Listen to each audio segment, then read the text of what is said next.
Hello, history enthusiasts. Today we are embarking on an epic journey through the extraordinary life, battles, and lasting legacy of one of the greatest conquerors in history, Alexander the Great. His campaign, which began when he was only 20 years old, made him not just a king, but a legend. So, who was Alexander? What made him unique? And why is his name still spoken of thousands of years later? If you're ready, let's dive into the incredible life of history's greatest commander. Born in 356 BC in Pella, his father was King Philip II of Macedon, and his mother Olympias was a woman with mystical beliefs. Olympias believed her son came from the gods. The first signs of Alexander's extraordinary personality were evident even in his youth. He was educated by Aristotle, who taught him logic, philosophy, astronomy, literature, and natural sciences. This education shaped Alexander not only into a warrior, but also into a deep-thinking leader. Without a doubt, Aristotle's influence played a significant role in Alexander's development. At 16, when his father went on a military campaign, Alexander temporarily ruled the kingdom and suppressed an uprising. His first experiences came during this time. But even from the beginning, he was known to be extraordinarily talented. At the age of 18, he played a crucial role in the Battle of Chaeronea as part of his father's army. When his father died, Alexander swiftly ascended to the throne. At just 20 years old, his determination and vision made everyone recognize his leadership despite his young age. His first major victory against the Persians was at the Battle of Granicus. Young Alexander stood out with his bravery. This victory opened the gates of Anatolia. Throughout his life, Alexander sought to reach the end of the world and the great outer sea. In 333 BC, when he learned that King Darius had set up camp in Sokoi, Alexander headed there. He defeated King Darius's army. At the end of the battle, Darius's family was captured by Alexander, but he treated them with respect. This move demonstrated both his military and humane sides. Like his ancestors Perseus and Heracles, he wanted to conquer Egypt and build a trade route between Egypt and Greece.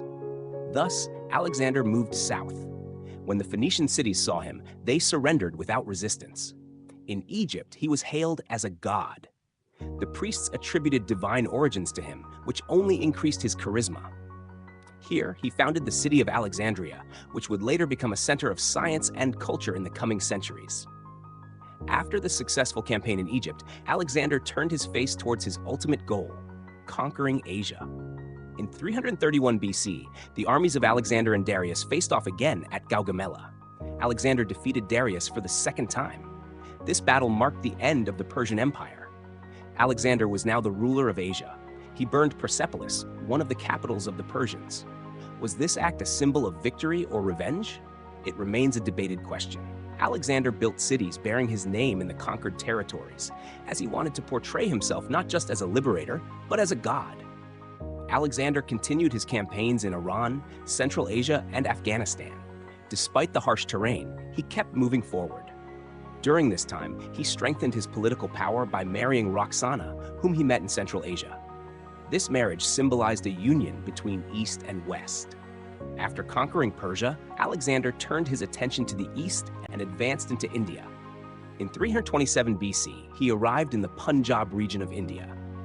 Many tribes in the region surrendered to Alexander, but a battle awaited him. A year later, at the Battle of the Hydaspes River, he fought King Porus. Despite the monsoon rains and harsh conditions, Alexander entered India. Though he suffered heavy losses in the battle, he emerged victorious. Porus's courage earned Alexander's respect, and he left him as the ruler of his region. Alexander intended to continue his campaign and conquer all of Asia, but his war-weary soldiers did not share this desire. His officers convinced him to return to Persia.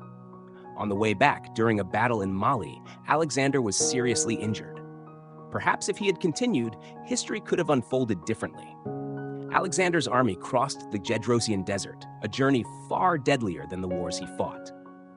He lost thousands of his soldiers. Alexander always had a dream, to see himself as a god and unite the entire world. To bring together different cultures, he arranged marriages with Persians, aiming for a multicultural empire. In 324 BC, Alexander suffered a bitter loss. The death of his second-in-command and possibly his lover, Hephaestion, deeply shook him. Returning to Babylon with plans to conquer Arabia, Alexander fell ill before he could recover from the grief of his friend's death. He stopped eating and drinking and developed a high fever. 10 days later, on June 10, 323 BC, Alexander passed away in Babylon. He left no successor, which led to the division of his empire. However, his cultural impact was felt everywhere. The Greek language spread from the Eastern Mediterranean to India. Science, art, and philosophy flourished in the Hellenistic world. Alexander founded more than 20 cities, named Alexandria, which became lasting symbols of his influence. His strategies, leadership, and vision continue to be studied and emulated today. Was he ruthless, or was he a unifying visionary? This question is still debated, but one fact remains: he changed the course of history. The life of Alexander the Great is one of the most remarkable stories in human history. His story is not just about conquest. It is a tale of courage, vision, and endless curiosity. So, what do you think was Alexander the Great's greatest achievement? Don't forget to like, comment, and subscribe to our channel. See you in the next video.